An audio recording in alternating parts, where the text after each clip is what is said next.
Hey, what is up guys? Welcome back to the channel and welcome back once again to Gran Turismo 7 with one of the most recent money methods or builds, whatever you want to call them. It doesn't really matter to me. Now we're going to be using the Chevrolet Corvette C1, which came along with update 1.36 on August the 7th, so the start of August. This car came into the game and it was instantly one of my favorites in the entire game, whether you're playing it in VR and all that stuff. It was just absolutely awesome. So I decided to build up a 700 PP build for this one with a kind of retro racer inspired feel.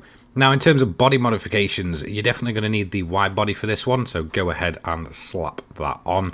Again, it gives you a nice big beefy look, and we're also going to use some of the more, I guess, cosmetic items. I don't really know if they matter too much since this car doesn't feature downforce. One thing that does matter though is the wheels. So I've got a larger set. This came with delivery, I believe around about 19 inches, and then we do have the rim width to wide as well as the offset set to wide. This does actually alter your performance points, but I believe these parts won't. So if you do want to copy it, I've gone for a Type A front and a Type B rear. It just de-chromes the entire car, but like I said, there's no downforce on this vehicle. Then in the roll cage section, I also have the roll hoop. Now, usually a roll cage does affect it. I'm not quite sure if the hoop kind of does the same.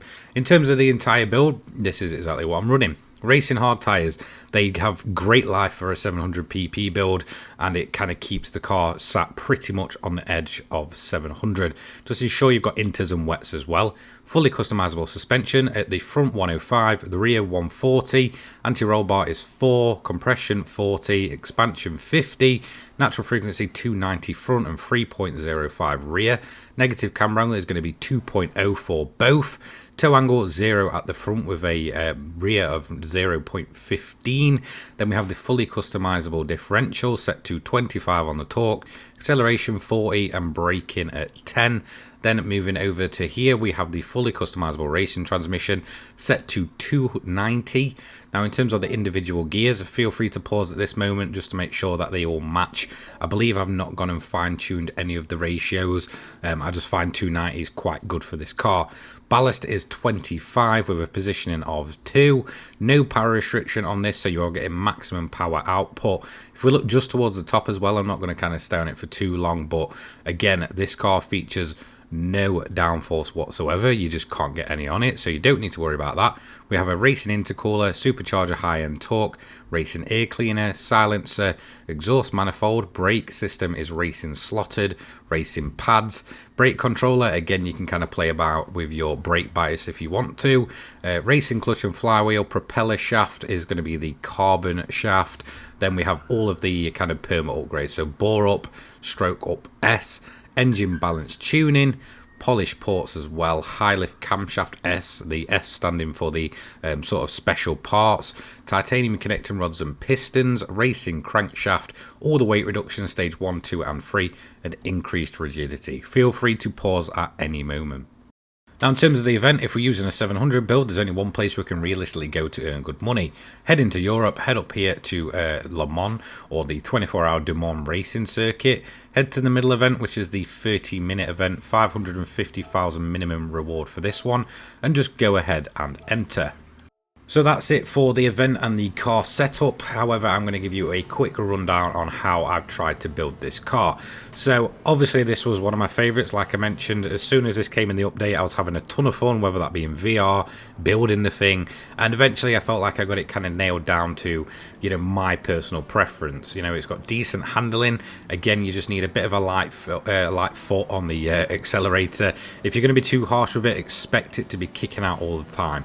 This car features no downforce whatsoever, so it's all about kind of being gentle on the brakes, gentle on the accelerator, but it is definitely built for not only the, you know, corners, but it's also built for going very, very fast on a straight, to be quite honest. This thing will hit upwards of 190 miles per hour, no problem at all, and that is whilst being sat in fuel mix 6. Turn it up even more, expect over 200 miles per hour, no problem. Again, just have a bit of a light throttle and you should be all good to go. It really does reduce your spinning, and I'm running this with 0 assists, and I'm quite heavy footed.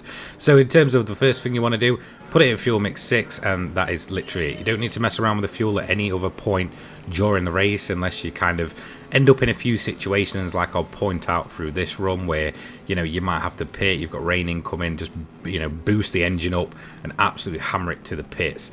Now you can easily get 3 laps of fuel out of this thing, which is, you know, fairly standard. I'd actually recommend short shifting as well, so definitely run a manual transmission. Again, short shifting works quite well with this car. Since we've got no downforce, it's going to give you as much grip as possible on corner exits. So what you'll see is me just not letting the car rev up, just putting it up a gear, and it's going to give me full traction on corner exits, which is definitely the way you want to run this thing. Like I said, no downforce whatsoever. But overall, this is a fantastic car. You're going to see here it will quite easily in fuel mix 6 shoot right up and make short work of the group 4 cars that are the typical opponents here. Expect around about, you know, 185 to 190 miles per hour in terms of your top speed with the car sat in fuel mix 6, no problems at all. Now if you do turn it up, expect over 200 miles per hour, but it's quite rare that you're actually going to realistically need to turn it up.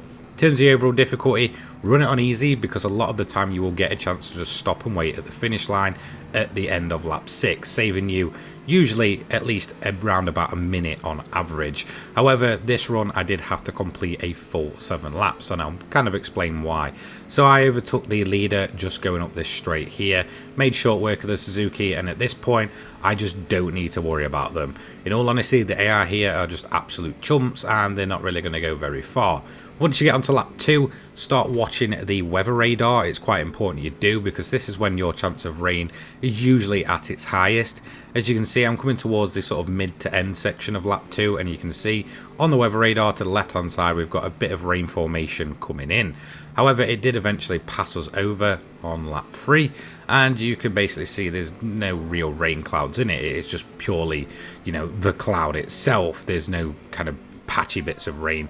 So I did my first pit stop. I'm just going to speed this up at the end of lap 3. That is the maximum you can get out of this car. I didn't bother changing the tyres because the conditions were actually remaining dry. But at this point you definitely need to put a full tank of fuel in, so just ensure you've done that. Now at this point I'm turning the engine up a little bit, mainly because we've got another rain formation incoming.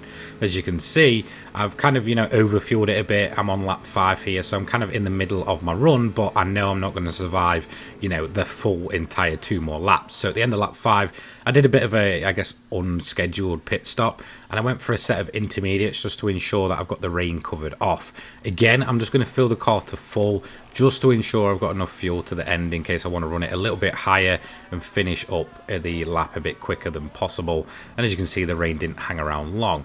Now I was quite lucky because the rain started to really come down at the end of my lap. However, the AI, yeah, not so lucky. Have you ever wondered why the AI ends up being lapped about 1,000,000 times? This is the exact reason. Whilst a lot of them will, you know, handle it quite well, you quite often get situations where the AI will just absolutely boot each other and send each other into the gravel, and that's kind of what happened here.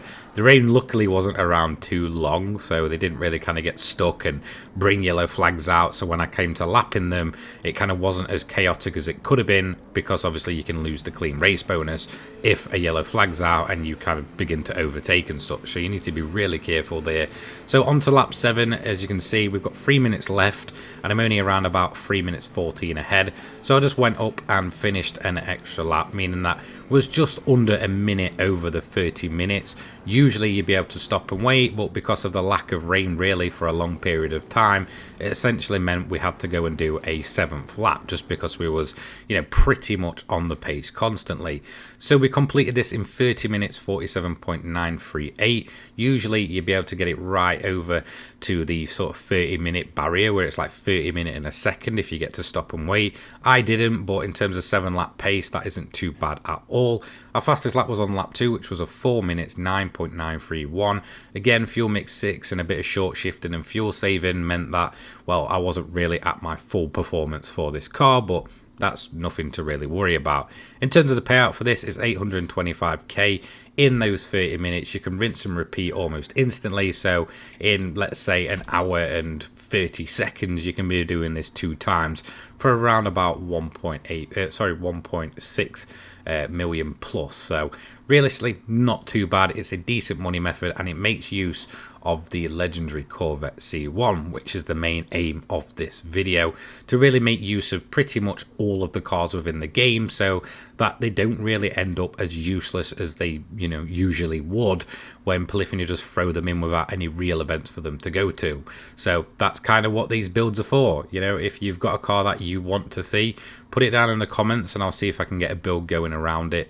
So do let me know if there's anything specific you want to see that I might have not already covered, or that might have become outdated, that I might have done, you know, 6 months to a year ago, which will be now completely irrelevant and will need completely rebuilding. Thank you so much for watching. Don't forget to leave a like, comment, subscribe, turn your notifications on so you don't miss an upload from me. I'm covering money making builds and methods all week long, and I'll see you in the next one. Take care, guys. Peace.